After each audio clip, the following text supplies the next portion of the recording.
Togo Info, le Togo à votre portée. Ticha, bonjour. Je suis de retour et je me lance directement dans l'actualité, comme toujours. Je pensais que ces 3, 4, 5 jours où j'étais parti pouvaient être remplacés par d'autres Togolais, ne serait-ce que faire ce travail citoyen que nenni. Ils attendent que je vienne dire quelque chose pour qu'eux ils sortent maintenant insultés. Tu vois bien que les gens qui ne savent pas produire une analyse, produire un article de presse, c'est bien des gens qui savent dire des conneries sur les autres. C'était pour dégraisser. Ticha, hier j'étais dans une station d'essence quand j'ai vu Jeune Afrique paraître. Et avec le titre au Togo, l'omerta de Lomé face aux djihadistes, aux attaques djihadistes. Bien sûr, je n'ai pas acheté l'article. Je suis venu sur leur page online pour savoir de quoi il s'agissait. Et j'ai été très triste de savoir que du côté du pouvoir de Lomé, on a de nouveau pris soin de garder le silence là où il faut absolument communiquer. Ne serait-ce que dire à la population qu'on dirige, voilà dans quoi le pays se trouve. Je profite pour dédier cette sortie aux forces armées togolaises, aux militaires qui sont au front et surtout à leurs familles. Parce que ce sont des moments où l'incertain, le doute, gagne d'habitude les parents et surtout la femme et les enfants. À tous ceux-ci, j'ai voulu leur dire d'y croire. C'est un moment, ça passera. Et à toute l'armée togolaise, aux officiers, aux hommes de troupes, j'ai voulu dire de tenir bon. Ceux qui sont morts seront un jour reconnus comme des patriotes du Togo qui naîtra. Somme toute, j'ai voulu rappeler aux uns et aux autres que quand le sergent-chef Blasco a été tué ou avait été tué du côté de Bamako par les djihadistes, toute l'élite française, toute la classe politique française était du côté des invalides pour l'honorer.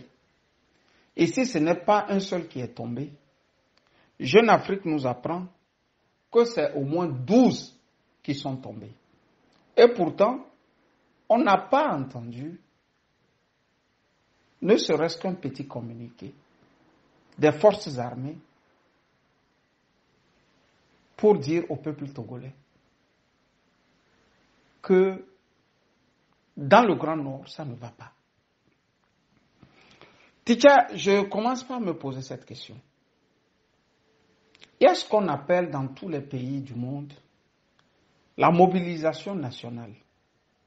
Quand il y a des moments d'incertitude dans le pays, il peut s'agir des catastrophes naturelles, des guerres ou des maladies. Donc on appelle le peuple entier à une conscience collective afin d'affronter le phénomène. Mais à l'heure où je fais cette sortie, je suis sûr que Fort ne peut pas appeler à une mobilisation nationale au Togo. Pour la simple raison qu'il ne nous a pas éduqués à nous lever comme un seul homme devant une situation d'incertitude. Et on le remarque aussi au niveau de la classe politique togolaise. J'ai parlé dans une de mes sorties de l'insignifiant qui bouscule au Togo le nécessaire, qui bouscule l'important. L'insignifiant au Togo a toujours bousculé l'important et le malmène. Sinon, on ne peut pas comprendre qu'on est en train de tuer des Togolais en masse. Et certains Togolais se sentent à l'aise de parler de politique. Ils sont si à l'aise qu'il n'y a plus rien à offrir aux Togolais à part des élections. Comme si les élections, par enchantement, allaient résoudre le problème du djihadisme. Donc le pouvoir profite au maximum. C'est au Togo seul, je dis c'est au Togo seul, l'opposition n'arrive pas à profiter d'un fait, d'une défaite, d'une faillite des gouvernants, ne serait-ce que par la crise qui sévit dans le Grand Nord, pour leur mettre devant leurs responsabilités,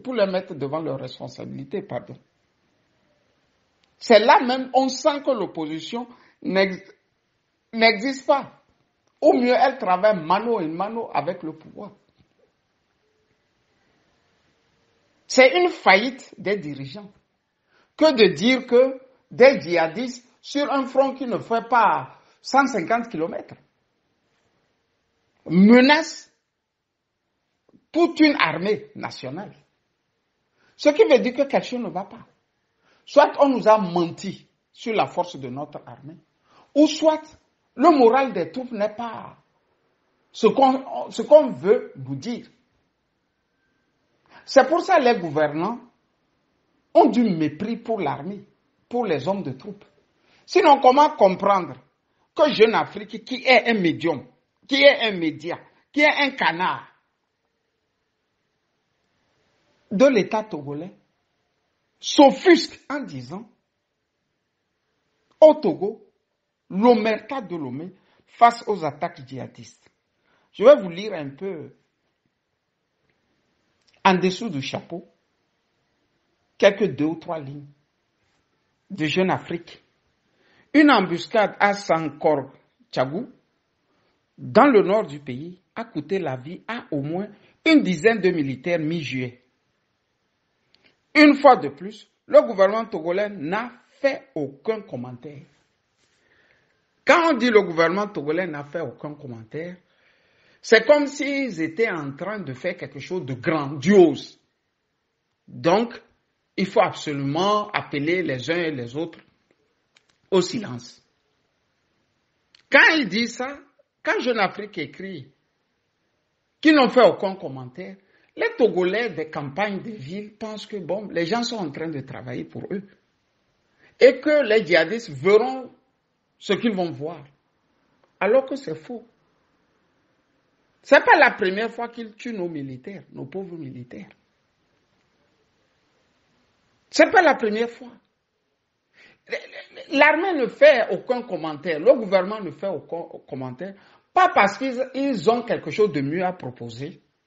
Donc, se taire pour répliquer d'une manière forte face aux djihadistes, mais c'est le mépris qu'ils ont pour l'armée qui les amène à ne faire aucun commentaire.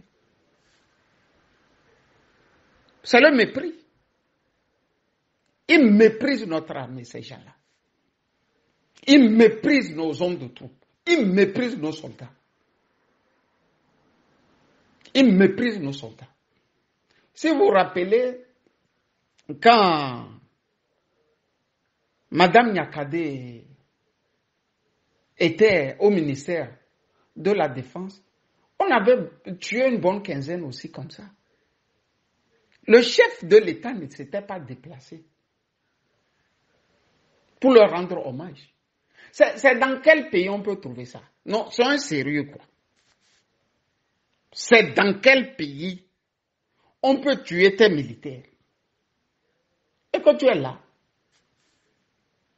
et tu regardes, tu trouves l'occasion de faire le bilan de ceux qui sont tombés lors de la fête de l'indépendance. Et puis tu te tais. C'est reparti pour la prochaine fête de l'indépendance. Et ça ne choque personne.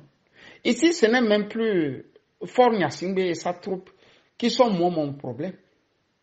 C'est le degré, je dis le degré de conscience collective de l'opposition tout entière et du peuple togolais en question. Mais dans chaque pays, quand il y a de ces événements, le pays ne s'arrête pas de fonctionner, c'est clair. Mais dans la conscience collective, tout le monde sait que quelque chose ne va pas, quelque part dans le pays. Donc tout le monde est sur ses gardes. C'est comme si, du côté de Dapan, c'est normal leur sort, leur destin là.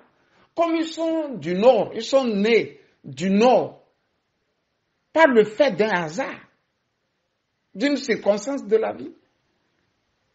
Ils doivent payer le prix là. Le prix là ne doit pas être partagé par tout le peuple togolais. Vous voyez? Ce destin tragique là ne doit pas être partagé. Ils doivent le porter tout seuls. Les Mouba doivent le porter tout seuls. Ça ne choque personne. Les opposants vont là-bas. Ils montent, ils descendent. On ne parle pas de ce qui se passe en termes de djihadisme au Togo. C'est interdit au sein de l'opposition. Ils sortent, ils font un communiqué de 2, 3 fois, ils disparaissent. Tu sens même une hypocrisie dans cette affaire. Tout ce qui les intéresse, c'est les élections à venir. Et tous savent que c'est le pouvoir qui va encore prendre tout. Mais on gonfle les muscles. On monte les pectoraux. On vous dit que les gens vont voir ce qu'ils vont voir. Nous allons, tout du moins, avoir une minorité, de blocage. Si ce n'est pas au Togo, vous entendez des phrases comme ça. Une opposition qui dit que je vais aux élections pour avoir une minorité de blocage. C'est dans quel pays vous avez des gens comme ça? C'est quelle race d'hommes, Tidja, on a au Togo? C'est quelle race d'hommes? Mais comme l'opposition n'est plus existante, le pouvoir ne se voit pas menacé pour communiquer sur la mort de 12 militaires. Ce n'est pas leur problème, ça. C'est le parti unique qui ne dit pas son nom. Il y a le chef là-bas, tout en haut, qui a un parti, et les autres partis, que vous appelez partis de l'opposition, ce sont des gens qui vivent sous le prince assis en haut. C'est pour ça qu'il y a des thèmes sur lesquels tu ne peux pas entendre l'opposition parler de ces thèmes. Vous n'avez jamais vu l'ANC parler de djihadisme ou non? Ils vont faire un petit communiqué en passant. Mais on peut faire des meetings politiques rien que pour sensibiliser les Togolais sur ce qui se passe dans le Grand Nord. Vous n'avez jamais vu un parti politique au Togo faire? Vous n'avez jamais vu un homme politique au Togo prendre les devants? Quand il se lève, c'est la CENI. Quand il se lève, c'est l'opposition extra-parlementaire. Quand ils se lèvent, ils ont de ces trucs-là. Après, ils vous enchaînent de ces sigles-là à ne point finir. CPC, comment dirais-je, CNAP. C'est-à-dire, c'est un fourre-tout, au fait, le Togo. Déjà. Du coup, l'élite qui devrait penser est devenue aphone. L'élite est devenue aphone. Et la première vague de cette élite que nous avons tous connue avec les années démocratiques de 1990 est en train de vieillir. La plupart se font soigner par le pouvoir, les avocats, les politiques. C'est le pouvoir qui doit débourser pour qu'ils soient soignés. Donc l'élite là non plus n'a pas formé des lieutenants sérieux. À la fin, c'est ce que nous voyons. Des jeunes gens veulent rentrer en politique, veulent rouler en voiture, pas parce qu'ils ont mérité, mais parce qu'eux doivent faire politique. Donc un homme politique doit rouler en voiture. Fin de course, on les achète comme des petits pains. Tu mets l'argent, il tombe dedans. C'est comme le miel et les mouches. Tu déposes un petit truc de miel dans un plat et puis il tombe dedans comme ça. Il tombe. C'est de ça il s'agit. La seconde vague là, c'est une vague brutale. Les Dodiapé vont, les Jean-Pierre Fabre, les Aimé Goguet, que nous décrions actuellement, ils sont encore mieux. Leurs sous-lieutenants là, qui vont venir après eux là, vous allez voir comment eux sont cupides, comment ils sont des voraces. Teacher, j'ai voulu en une lancée faire 2 coups. Parler du gouvernement qui a laissé nos forces armées, laissé nos militaires, comme si eux avaient droit de mourir et certains avaient droit de vivre dans l'Omé et cela coulait douce. Et de l'opposition qui trompe le peuple togolais, qu'elle sera en train de faire quelque chose de grand. Il ne faut rien de grand là-bas. Bonne journée, teacher. Bye bye.